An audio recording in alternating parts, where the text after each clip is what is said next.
University. I've been here, this is now my third time, and we love setting records, right? We always set records. We have to set records. We have no choice.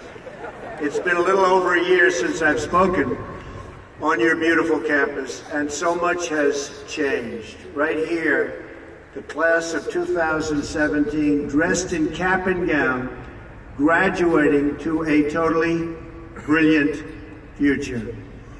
And here I am standing before you as President of the United States. So I'm guessing there are some people here today who thought that either one of those things, either one, would really require major help from God. And we got it. But here we are celebrating together on this very joyous occasion. Joy! And there's no place in the world I'd rather be to give my first commencement address as president than here with my wonderful friends at Liberty University. And I accepted this invitation a long time ago. I said to Jerry that I'd be there. And when I say something, I mean it. Come on. I want to thank President Jerry Falwell and his incredible wife, Becky. Say it up, Becky. For their kind words, their steadfast support, and their really wonderful friendship. Let me also extend our appreciation to the entire Falwell family, Trey, Sarah, Wesley, Laura, and Caroline. Thank you for everything you do to make this university so exceptional. One of the truly great schools. Most importantly, to our new graduates, each of you should take immense pride in what you have achieved. There's another group of amazing people we want to celebrate today, and they are the ones who have made this journey possible for you. And you know who that is? Nobody. You forgot already. You're going to go out, you're going to do whatever you're going to do. Some are going to make a lot of money. Some are going to be even happier doing other things. They're your parents and your grandparents. Don't forget that. Never ever forget them. They're great. And especially this weekend, let's make sure we give a really extra special thanks to the moms. Today is your day. Today is your day. But in all of this excitement, don't forget that tomorrow is Mother's Day, right?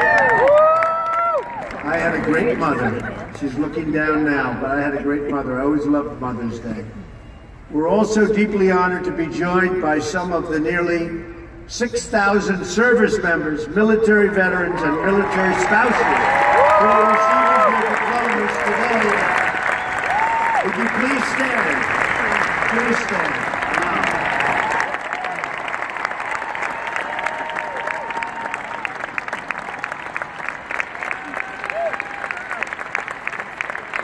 That's great. Thank you very much. Great job. We're profoundly grateful to every single one of you who sacrificed to keep us safe and to protect God's precious gift of freedom. It is truly a testament to this university and to the values that you embrace that your graduating class includes so many patriots who have served our country in uniform. Thank you very much. To the class of 2017, today you end one chapter, but you are about to begin the greatest adventure of your life.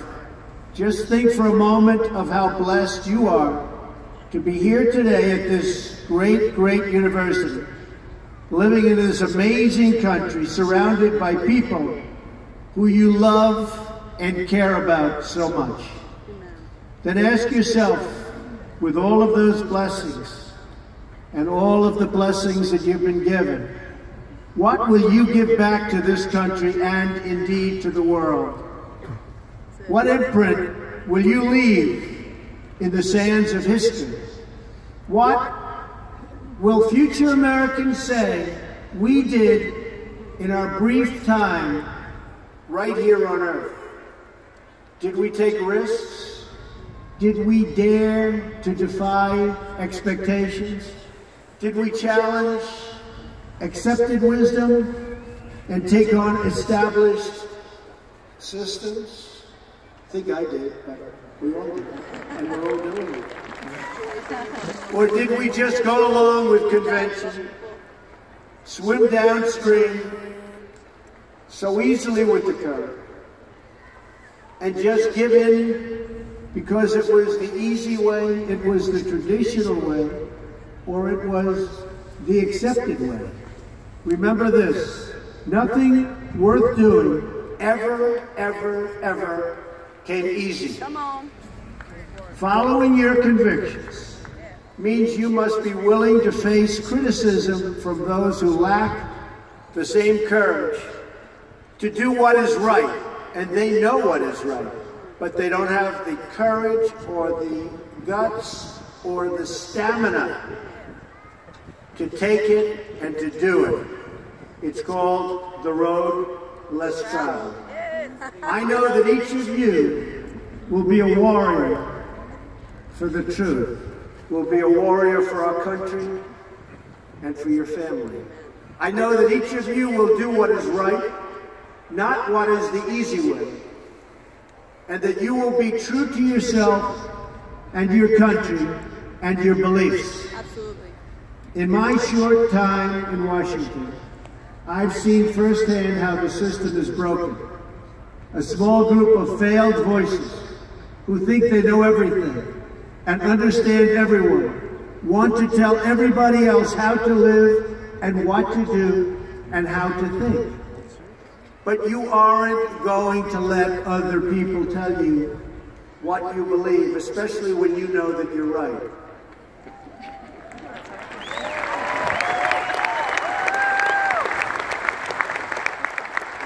And those of you graduating here today who have given 500,000 hours of charity last year alone, unbelievable amount of work and charity, and few universities or colleges can claim anything even close.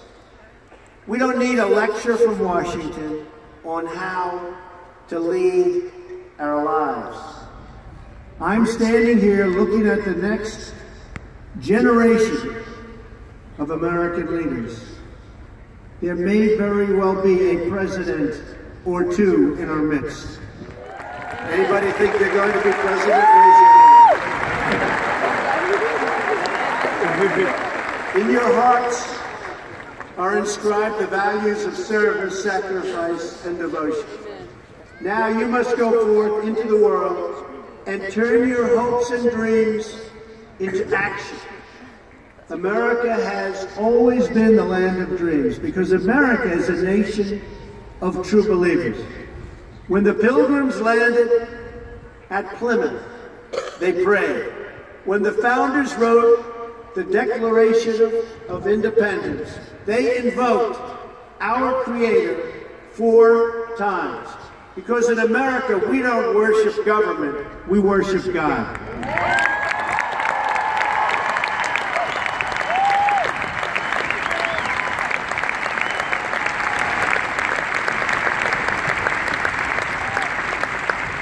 That is why our elected officials put their hands on the Bible and say, "So help me God," as they take the oath of office. It is why our currency proudly declares, "In God we trust." And it's why we proudly proclaim that we are one nation under God every time we say the Pledge of Allegiance.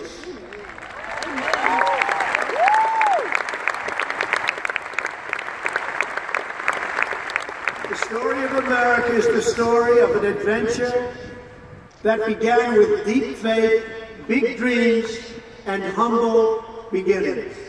That is also the story of Liberty University.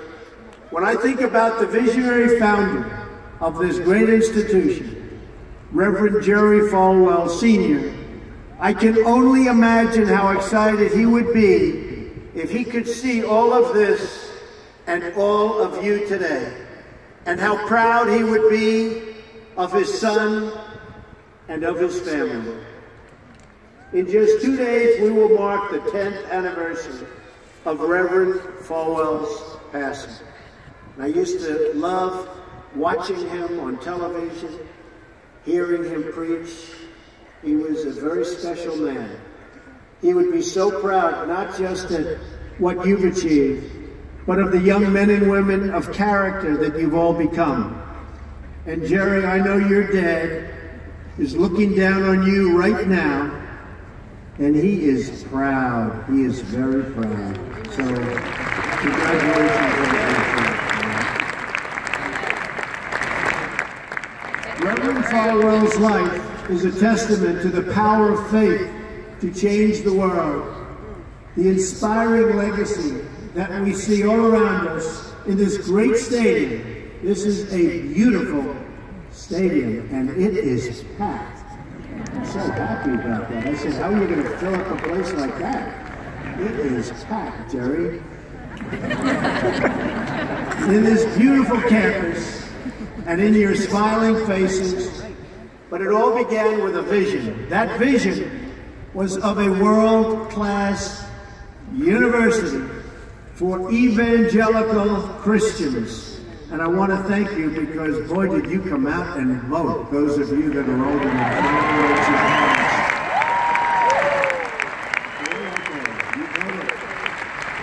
You voted. No doubt many people told him his vision wasn't possible, and I am sure they continued to say that so long after he started, at the beginning with just 154 students. But the fact is, no one has ever achieved anything significant without a chorus of critics standing on the sidelines explaining why it can't be done. Nothing is easier or more pathetic than being a critic. Because they're people that can't get the job done. But the future belongs to the dreamers, not to the critics. The future belongs to the people who follow their heart no matter what the critics say, because they truly believe in their vision. At Liberty, your leaders knew from the very beginning that a strong athletic program would help this campus grow so that this school might transform more lives. That is why a crucial part of Reverend Falwell's vision for making Liberty a world-class institution was having a world-class football team. Much like the great teams of Notre Dame. Great school, great place. In fact, Vice President Mike Pence is there today, doing a fabulous job as he always does.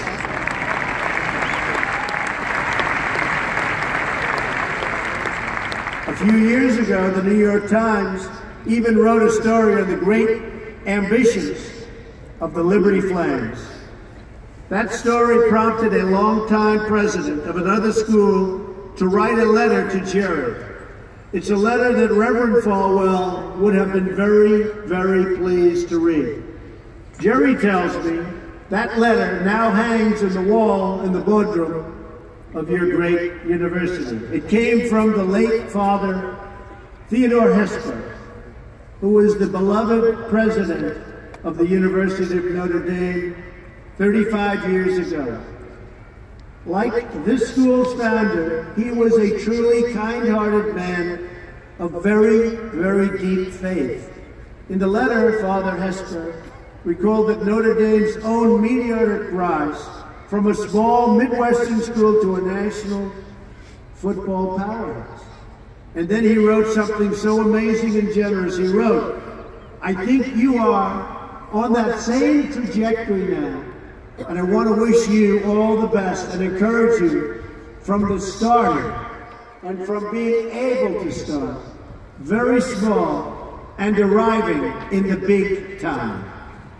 Thanks to hard work, great faith, and incredible devotion, those dreams have come true.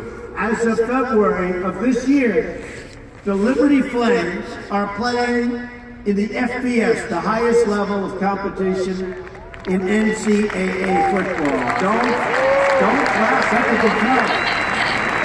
Don't clap, that could be tough. I'm a little worried. I don't want to look at some of those scores here. Jerry, are you sure you know what you're doing? Those other players are big and fast and strong, but I have a feeling you're going to do very well, right? From the most humble roots, you've become a powerhouse in both education and sports. And just wait until the world hears the football teams you'll be playing on your schedule starting next season. President Falwell gave me a list of some of those schools, the ones you're going to be playing 2018. Would you like me to read the names? Just came out. Would you like to hear? I'm a little bit concerned. UMass, Virginia, Auburn. Jerry, are you sure you know it? Jerry, Auburn. Go Ducks, baby. I don't know about that. This could be trouble, Jerry. Rutgers, Old Dominion, Brigham Young, Army. I might be at that game. Who am I supposed to root for? Tell me. That's a tough one, Jerry. I don't know, Jerry. I'm going to have to think about that one, Jerry. Buffalo, Troy, Virginia Tech. Oh, no, Jerry. Ole Miss. And Wake Forest. Those are really top schools. That's maybe in 4 or 5 years I'll come to the game. Well, good luck. The success of your athletic program arriving on the big stage should be a reminder to every new graduate of just what you can achieve when you start small, pursue a big vision, and never, ever quit. You never quit. If I give you one message to hold in your hearts today, it's this: never, ever give up. There'll be times in your life you'll want to quit, you'll want to go home. You'll want to go home perhaps to that wonderful mother that's sitting back there watching you and say, Mom, I can't do it. I can't do it. Just never quit. Go back home and tell Mom, Dad, I can do it. I can do it. I will do it. You're going to be successful. I've seen so many brilliant people. They gave up in life. They were totally brilliant. They were top of their class. They were the best students. They were the best of everything. They gave up. I've seen others who really didn't have that talent or that ability, and they're among the most successful people today in the world because they never quit and they never gave up. So just remember that. Never stop fighting for what you believe in and for the people who care about you. Carry yourself with dignity and pride. Demand the best from yourself and be totally unafraid to challenge entrenched interests and failed power structures. Does that sound familiar, brother? The more people tell you it's not possible, that it can't be done, the more you should be absolutely determined to prove them wrong. Treat the word impossible as nothing more than motivation. Relish the opportunity to be an outsider. Embrace that label. Being an outsider is fine. Embrace the label. Because it's the outsiders who change the world and who make a real and lasting difference. The more that a broken system tells you that you're wrong, the more certain you should be that you must keep pushing ahead. You must keep pushing forward. And always have the courage to be yourself. Most importantly, you have to do what you love. You have to do what you love. I've seen so many people, they're forced through lots of reasons, sometimes including family, to go down a path that they don't want to go down, to go down a path that leads them to something that they don't love, that they don't enjoy.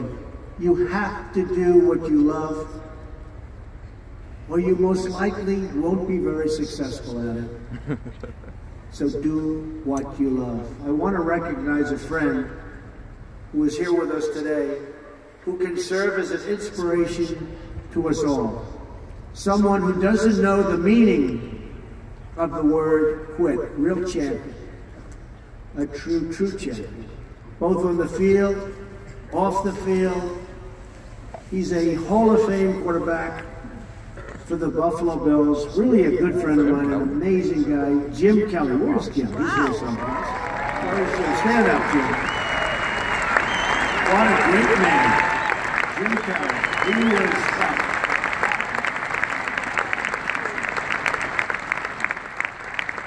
Jim, do you have any idea how much money you'd be making today? They'd hit Jim, it was like tackling a linebacker. They'd hit Jim, 4 guys, 5 guys that weighed 320, and he'd just keep going down the field. He was much more than a quarterback. He had tremendous heart, and he knew how to win. Jim is tough, and his toughest fight of all was that he beat cancer not once but twice.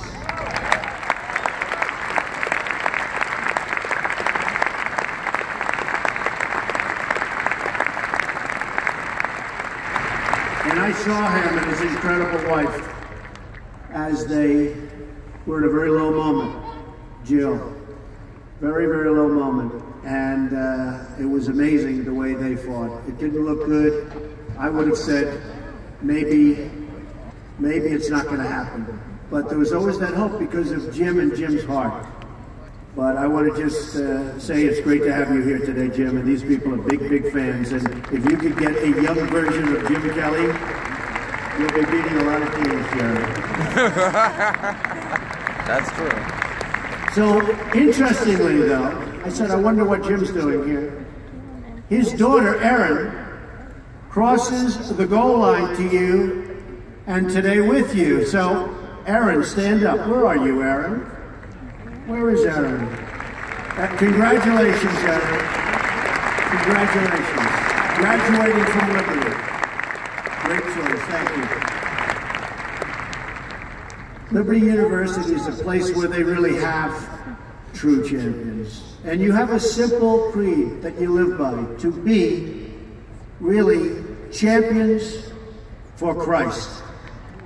Whether you're called to be a missionary overseas, to shepherd a church, or to be a leader in your community, you are living witness of the gospel message of faith, hope, and love. And I must tell you, I am so proud as your president to have helped you along over the past short period of time. I said I was going to do it, and Jerry, I did it. And a lot of people are very happy with what's taken place, especially last week. We did some very important signings. Right, James? Very important signings. America is better when people put their faith into action. As long as I am your president, no one is ever going to stop you from practicing your faith or from preaching what's in your heart.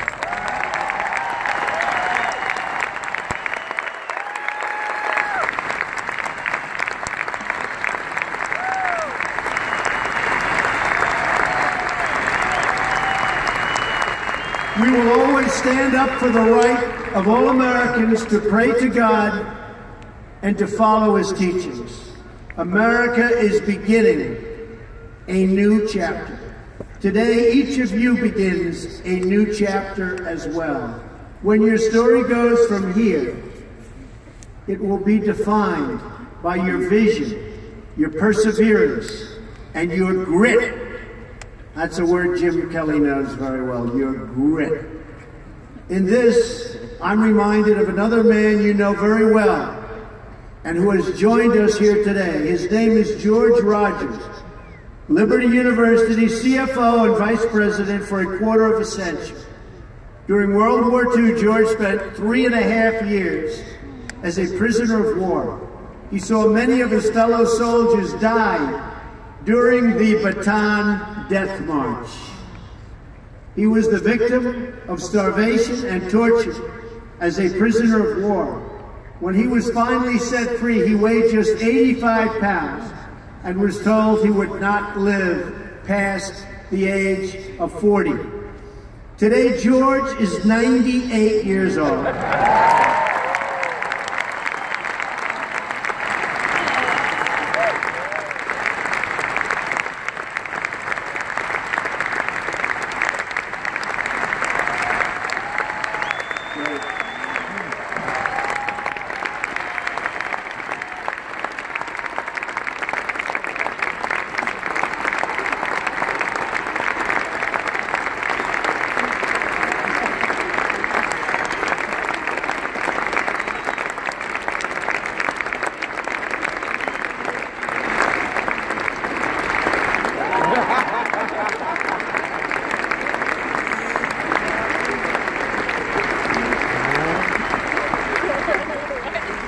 So great, George. If anyone ever had reason to quit, to give in to the bitterness and anger that we all face at some point, to lose hope in God's vision for his life, it was indeed George Rogers. But that's not what he did. He stood up for his country. He stood up for his community. He stood up for his family, and he defended civilization against a tide of barbarity. The kind of barbarity we're seeing today and we've been witnessing over the last number of years, and I just want to tell you as your president, we are doing very, very well in countering it. So you just hang in there. Things are going along very, very well. You'll be hearing a lot about it next week from our generals. Things are going along very, very well. Through it all, he kept his faith in God, even in the darkest depths of despair. Like so many others of his generation, George came home to a nation full of optimism and pride and began to live out the American dream. He started a family. He discovered God's plan for him and pursued that vision with all his might, pouring his passion into a tiny college in a place called Lynchburg, Virginia. Did you ever hear of that? Lynchburg. We love it. We love it. Do you like it? We like it, right? I flew over it a little while ago. It's amazing, actually. What started as a dream with a few good friends, he helped shepherd into the largest Christian university in the world. Just look at this amazing, soaring, growing campus, and I've been watching it grow because I've been a friend of Liberty for a long time now, Jared. It's been a long time. Thanks in great part to George's financial stewardship. Hundreds of thousands of young hearts and souls have been enriched at Liberty and inspired by the Spirit of God. George, we thank you and we salute you, and you just stay healthy for a long time, George. Thank you.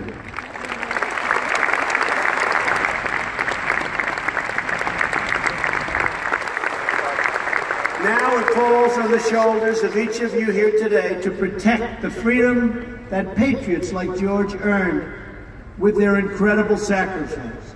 Fortunately, you have been equipped with the tools from your time right here on this campus to make the right decisions and to serve God, family, and country. As you build good lives, you will also be rebuilding our nation. You will be leaders in your communities, stewards of great institutions, and defenders of liberty. And you will be great mothers and fathers and grandmothers and grandfathers, loving friends and loving family members. You will build a future where we have the courage to chase our dreams no matter what the cynics and the doubters have to say. You will have the confidence to speak the hopes in your hearts and to express the love that stirs your souls. And you will have the faith to replace a broken establishment with a government that serves and protects the people.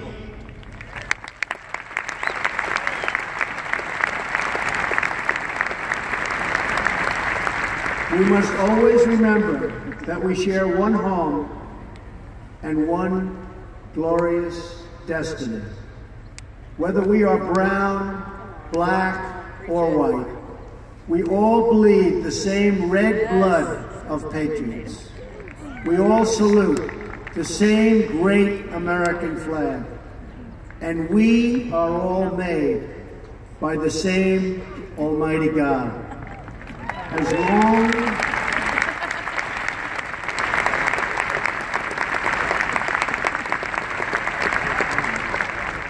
as you remember what you have learned here at Liberty, as long as you have pride in your beliefs, courage in your convictions, and faith in your God, then you will not fail. Amen.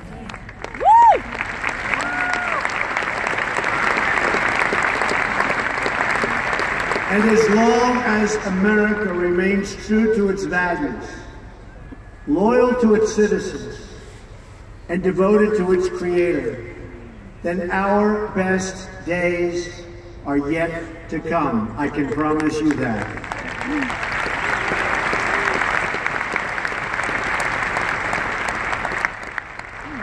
This has been an exceptional morning. It's been a great honor for me, and I want to thank you, the students. I also want to thank you, the family, for getting them there. And I want to thank and congratulate Liberty. May God bless the class of 2017. May God bless the United States of America. May God bless all of you here today. Thank you very much. Thank you.